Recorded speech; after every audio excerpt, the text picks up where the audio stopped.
Students, जैसा कि आपको पता है हम पढ़ रहे थे chapter Nazism and the rise of Hitler. अभी तक हमने पढ़ा कि हिटलर है उसने सुसाइड कर लिया 1945 में, क्योंकि वो सेकेंड वर्ल्ड वार में हार चुका था। उसको पता था कि एलाइज कंट्री उसका बहुत बुरा हर्षे करने वाले हैं। फिर आपने पढ़ा था कि किस प्रकार से फर्स्ट वर्ल्ड वार हुआ 1914 में और किस प्रकार से जर्मनी है वो हार गया और उसको एलाइज कंट्री के साथ मिलकर एक पीस ट्रीटी करनी पड़ी जिसको बोलते हैं ट्रीटी ऑफ वर्साई। फिर आपने देखा कि किस प्रकार से रेकलेसली है जर्मनी ने करेंसी छापनी शुरू कर दी मार्क, जिससे कि जो जर्मनी है वहाँ पर हाइपर इन्फ्लेशन आ गया। फिर आपने देखा कि किस प्रकार से युद्ध का प्रभाव पड़ा। फिर आपने देखा कि किस प्रकार से ईयर ऑफ डिप्रेशन आया, यानी कि किस प्रकार से जर्मनी के लोग हैं वो बेरोज़गार हो गए और किस प्रकार से उनको गले में तख्ता लटका के घूमना पड़ा, किसके लिए, जॉब मांगने के लिए। तो आज हम पढ़ रहे हैं हिटलर्स राइज टू पावर। देखिए अब हिटलर की एंट्री हो रही है। जो इस चैप्टर का हीरो है वो हिटलर है, उसकी एंट्री हो रही है।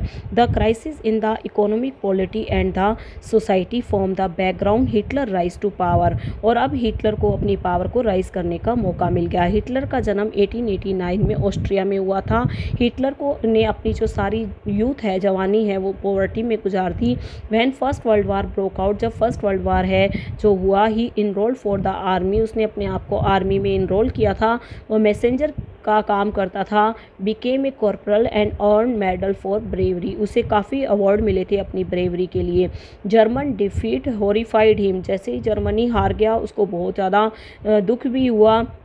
And treaty Versailles made him furious, और ट्रीटी ऑफ वर्साई के बारे में सुनकर वो तो बहुत दुखी हुआ। इन 1919 उसने क्या किया, एक बहुत छोटा ग्रुप है जर्मन वर्कर पार्टी, उसको ज्वाइन कर लिया।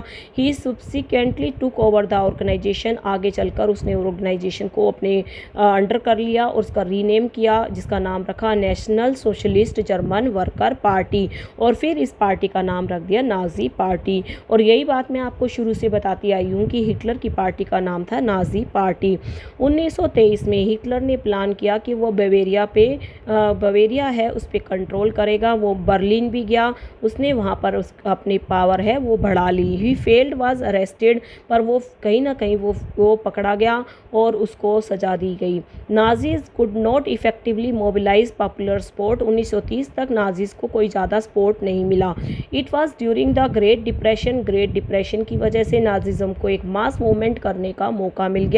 और 1929 के बाद बैंक्स कोलैप्स हो गए, बिजनेस बंद हो गए, वर्कर्स की जॉब चले गई, मिडिल क्लास हैं वो भी इससे बहुत प्रभावित हुए। In such a situation Nazi propaganda steered hopes of a better future, उनके लिए एक बेटर फ्यूचर है वो अब नजर आने लगा। 1928 में Nazi party got no more than 2.6 vote in the Reichstag का मतलब है पार्लियामेंट का नाम है जर्मनी की, 2.6% से ज़्यादा वोट हासिल नहीं कर पाई। पर 1932 में ये बिगेस्ट पार्टी बन गई, लार्जेस्ट पार्टी, जिसके पास 37% वोट है वो थे। अब हम देख रहे हैं कि हिटलर है वो क्या बन गया बेटा। अब हम देख रहे हैं हिटलर है वो बहुत ही पावरफुल स्पीकर था। His passion and the words, उसके जो पैशन, उसका जुनून था, उसके जो वर्ड्स थे वो लोगों को अपनी तरफ खींच रहे थे। He promise to build a strong nation, उसने लोगों से वादा किया वो एक बहुत ही स्ट्रॉन्ग नेशन का निर्माण करेगा। और ट्रीटी ऑफ वर्साई में जो उनके साथ बुरा हुआ है, अनजस्टिस हुआ है, वो उसको भी जस्टिस में कन्वर्ट करेगा, किसी ना किसी तरह से लोगों को जस्टिस दिलवाएगा और जर्मनी के लोगों की डिग्निटी यानी कि आत्मसम्मान को दोबारा से बनाएगा। He promised employment for those looking for work, और उसने प्रॉमिस किया कि वो एम्प्लॉयमेंट भी देगा जो काम करना चाहते हैं। And secure future for the youth, और यूथ के लिए फ्यूचर को सिक्योर करेगा। He promise to weed out all the foreign influence and resist all foreign conspiracies against Germany, उसने ये कहा कि किसी भी प्रकार का विदेशी प्रभाव है, इन्फ्लुएंस है, वो बर्दाश्त नहीं किया जाएगा। और कोई भी व्यक्ति है, कोई भी फॉरेन कंट्रीज़ है, कॉन्स्पिरेसी करेगा, साजिश करेगा जर्मनी के अगेंस्ट, तो उसको भी बख्शा नहीं जाएगा। हिटलर ने नए तरीके अपनाए। ही अंडरस्टूड द सिग्निफिकेंस, उसको पता था कि रिचुअल्स है, रीति रिवाज का सहारा लेकर वो अपने आप को अपने आगे बढ़ सकता है। Nazis held massive rallies, Nazis हैं वो रैलीज करते थे। रैली में क्या होता था, जो बैनर्स होते थे वो रेड कलर के होते थे, तो बैनर्स पे स्वास्तिक का चिन्ह बनाया गया। Nazi salute and the Nazi उसको सैल्यूट करते थे। और ritualised round of applause after the speech, और लोग हैं वो ताली बजाते थे उनके स्पीच के बाद, जो कि उनकी पावर को दर्शाता था। Nazi propaganda skilfully projected Hitler as a मसीहा, और जिस तरह का रवैया नाजीज़ ने अपनाया तो लोगों को लगने लगा कि हिटलर मसीहा है, यानी कि भगवान का रूप है। Someone who had a right to deliver people from his distress, और ऐसा लगा उन्हें कि ये ऐसा व्यक्ति है जो कि उनको उनके दुख से दूर उनके दुख हैं दूर करेगा। It is an image that captured the imagination of people whose sense of dignity and pride had been shattered and who were living in a time of acute economic and political crisis। लोगों को ऐसा लगने लग गया कि अब है ना ऐसा होने वाला है कि जो उनके जितने भी डिस्ट्रेस हैं, जितने भी दुख दर्द हैं वो दूर होने वाले हैं, और वो भी आत्मसम्मान से जी सकते हैं। और ये सब उनको कब महसूस हुआ, ऐसे समय में जब वो इकोनॉमिक और पॉलिटिकल क्राइसिस का सामना कर रहे थे। तो आप देख रहे हैं कि अभी जर्मनी में क्या होने वाला है, डेमोक्रेसी का डिस्ट्रक्शन होने वाला है। अभी आपने देखा था ना, वाइमार नामक जगह पर जर्मनी डेमोक्रेटिक हुआ था। 30 जनवरी 1933 को प्रेसिडेंट हिंडनबर्ग ने चांसलर शिप ऑफर की, जो कि हाईएस्ट पोजीशन थी कैबिनेट ऑफ मिनिस्टर की, हिटलर को।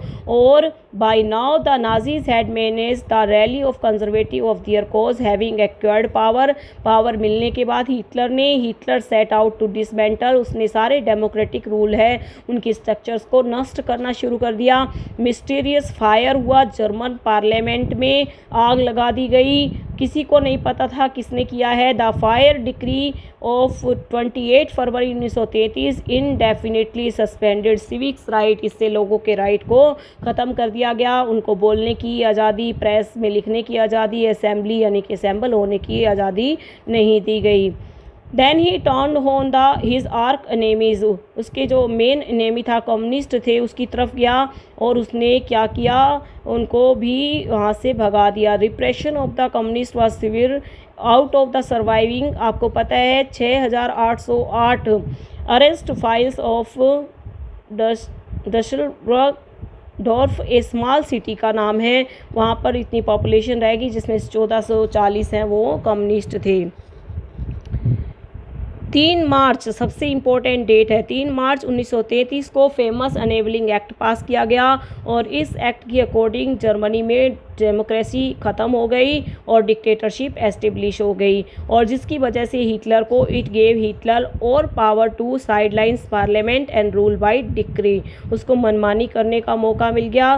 सभी पॉलिटिकल पार्टी और ट्रेड यूनियन हैं उस पर बैन लगा दिया गया, except for the Nazi party, सिर्फ नाजी पार्टी को छोड़कर। तो आप देख पा रहे होंगे कि उसने किस प्रकार से अपना पूरा कंट्रोल कर लिया जर्मनी पर, और आगे हम पढ़ेंगे कि कैसे क्या हुआ कि वो सेकेंड वर्ल्ड वार में हार गया और उसने सुसाइड कर लिया।